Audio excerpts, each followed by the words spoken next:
आजकल लोग परमेश्वर की वचन अर्थात सुसमाचार से ज्यादा दुनियादारी के समाचार पर ध्यान देते हैं। मनुष्य की शारीरिक सिस्टम को यदि परमेश्वर चाहता तो अपने वचन के माध्यम से भी बना सकता था, पर उसने ऐसा नहीं किया और मनुष्य को अपने हाथों से बनाकर उसमें जीवन की श्वास फूंकती थी।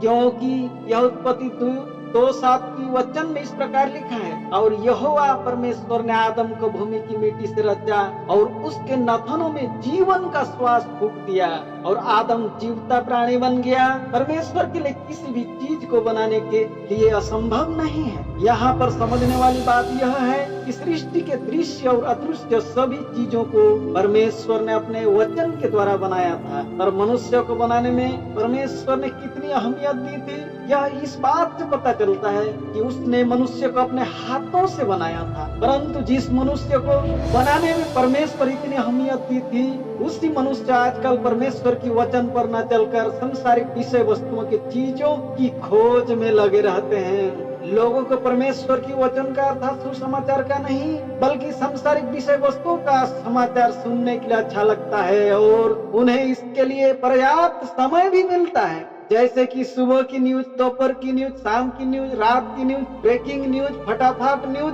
तरह तरह की न्यूज। क्या बात है, कौन पैदा हो गया, कौन मर गया, चोरी किया, किसका लूटपाट हो गया, कौन हत्या कर दिया, इस तरह से लोगों की बुराई की ही न्यूज सुनने में लोग ज्यादा दिलचस्पी रखते हैं। पर बहुत दुर्भाग्य की बात है कि परमेश्वर की वचन के प्रति लोगों का मन नहीं लगता है, क्योंकि खुद को बुद्धिमान बताने वाले लोग यह भी कह सकते हैं कि उन्हें परमेश्वर की वचन अच्छी तरह से ज्ञात है।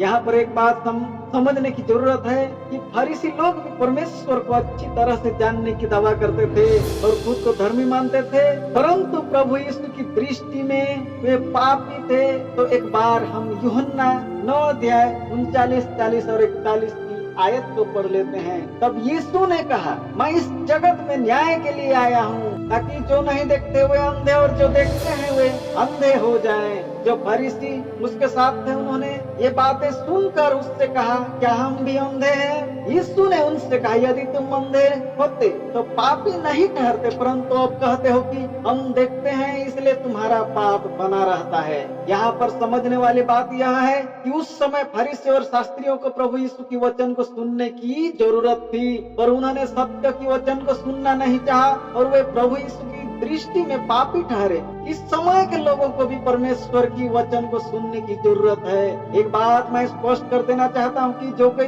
यह जानता है कि उसे वचन सुनना चाहिए पर वचन को सुनना नहीं चाहता, भलाई करना चाहिए पर भलाई नहीं करता, सत्य के मार्ग पर चलना चाहिए पर असत्य के मार्ग को अपनाता है, तो याकूब 4:17 की वचन कहता है, इसलिए जो कोई भलाई करना जानता है और नहीं करता उसके लिए यह पाप है। मैं और एक बात कहना चाहता हूँ, आजकल हर एक व्यक्ति के पास स्मार्टफोन जरूर रहता है। लोगों को स्मार्टफोन का यूज अच्छे कर्मों के लिए करना चाहिए, पर यह जानते हुए यदि कोई गलत कर्म के लिए स्मार्टफोन का यूज करते हैं तो वे पाप करते हैं। अंत में मैं यही कहूँगा कि परमेश्वर को अहमियत दें, परमेश्वर की वचन को सुने, पाप को छोड़ें और परमेश्वर को पकड़ें। आपकी शारीरिक सिस्टम को जिस परमेश्वर ने बनाया है उसकी वचन के माध्यम से अपने आप को अप टू डेट करते रहें। यदि आप चाहते हैं कि आपकी शरीर को पाप, बीमारी, समस्या तथा तरह तरह की सांसारिक उलझनों की जंक न लगे तो परमेश्वर की